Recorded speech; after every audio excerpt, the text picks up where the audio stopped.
Hello আমার প্রিয় বন্ধুরা, তো আজকে চলে এসেছি আরেকটা ভিডিও নিয়ে। তো আমি প্রথমেই আমার পরিচয়টা আমি দিয়ে দিই। আমি আশা ব্লগ চ্যানেলে সবাইকে জানাই অনেক অনেক স্বাগত আর অনেক অনেক ভালোবাসা। আশা রাখছি তোমরা অনেকটা ভালো আছো, আমি মোটামুটি ভালো আছি। তো দেখো, আজকে কিন্তু ভিডিওটা শুরু করেছি দুপুর থেকে। সকালের খাওয়া দাওয়া কমপ্লিট করে প্রায় 11টার দিকে ভিডিওটা শুরু করেছি। তো এখন কিন্তু আমি উঠান ঝাড় দেওয়াতে লেগে গেছি। তো কী বলবো, এত ধুলা উঠছে আর অনেকটা রৌদ্র উঠে গেছে, মানে আজকে উঠানটা ঝাড় দিতে অনেকটা লেট হয়ে গেছে। কী করবো বলো তো, সকালে তো বাড়িতে অনেক কাজ থাকে, রান্না বান্না খাওয়া দাওয়া এসব করতে করতে অনেকটা টাইম চলে যায়। তারপরে আরেকটা আছে ছোট বাচ্চা, যার বাড়িতে আছে এরকম একটা ছোট বাচ্চা তারাই বোঝে। আর কি পরিমাণ ধুলো আর রৌদ্র কিন্তু অনেক উঠেছে। বাতাসও কিন্তু অল্প অল্প বইছে, তবুও না বৃষ্টি আসে না। বৃষ্টি আসলে কিন্তু ধুলাটা একটু কম ওঠে। আর সকালে উঠানটা ঝাড় দিলেও মোটামুটি ধুলাটা অনেকটাই কম ওঠে আর কি। ধুলো উঠলেও কী করবো বলো তো, নিজের বাড়ির কাজ তো নিজেকেই করতে হবে, তাই না? তারপরে এদিকে ঘর লেপাও পড়ে রয়েছে, তো আমি উঠানটা ঝাড় দিয়ে চলে যাব ঘর লেপতে। মেয়েকে আর একটু পরে আর কি স্নান করাবো। এখন কিন্তু আমি চলে যাব রান্নাঘরে। তো এই দেখো, মাটি গোবর নিয়ে চলে এসেছি রান্নাঘরে।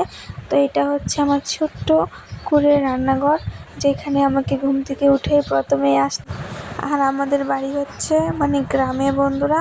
তাই গ্রামে কিন্তু বেশিরভাগ উনুনেই রান্না করা হয়। আর উনুনেও না, অনেকে কিন্তু গ্যাসেও রান্না করে। তো আমরা তো গরিব, তার জন্য আমরা উনুনেই রান্না করি। আর দেখো বন্ধুরা, আমি কিন্তু মাটি গোবর নিয়ে চলে এসেছি আর এখন লেগে পড়েছি চুলা লেপাত। জানো, চুলাটা কিন্তু আমার শাশুড়ি মা তুলেছে। আর চুলাটা লেপতে না অনেকটা টাইম লাগছে, কারণ চুলাটা ভিতর দিকে ভেঙে গেছে, অনেকটাই ভেঙে গেছে। তার একটু টাইমও লাগছে আর কি লেপতে। আর মাটিগুলো কিন্তু আমি আগে ভিজিয়ে রেখে দিয়েছিলাম, তার জন্য এখন তাড়াতাড়ি করে লেপতে পারছি। আর আমার মাম্মামকে নিয়ে শাশুড়ি মা গেছে একটু পাশের বাড়িতে আর কি, একটু ঘোরাঘুরি করবে। ও থাকলে তো এখানে চলে আসবে, তার জন্য আর কি।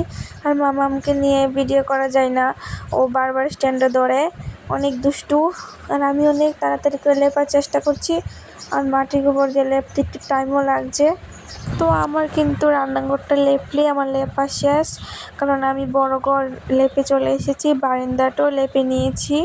কথা জানো বন্ধুরা, আমাদের জীবন কিন্তু সুখ দুঃখ কান্না হাসি সব কিছু মিলেই একটা জীবন। তাই দুঃখের পরে কিন্তু সুখ আসে, কান্নার পরে হাসি আসে। আর আমাদের জীবনে যদি দুঃখ না আসতো, তাহলে কিন্তু কোনোদিনই সুখের আনন্দটা আমরা বুঝতে পারতাম না, তাই না? তাই কখনোই আমাদের হাল ছাড়াটা উচিত নয়। নিজের লক্ষ্যে সবসময় নিজের লক্ষ্যে পৌঁছানোর চেষ্টা করাটাই আমাদের উচিত। আমার ভিডিও ভালো লাগলে সাবস্ক্রাইব করে পাশে থেকো।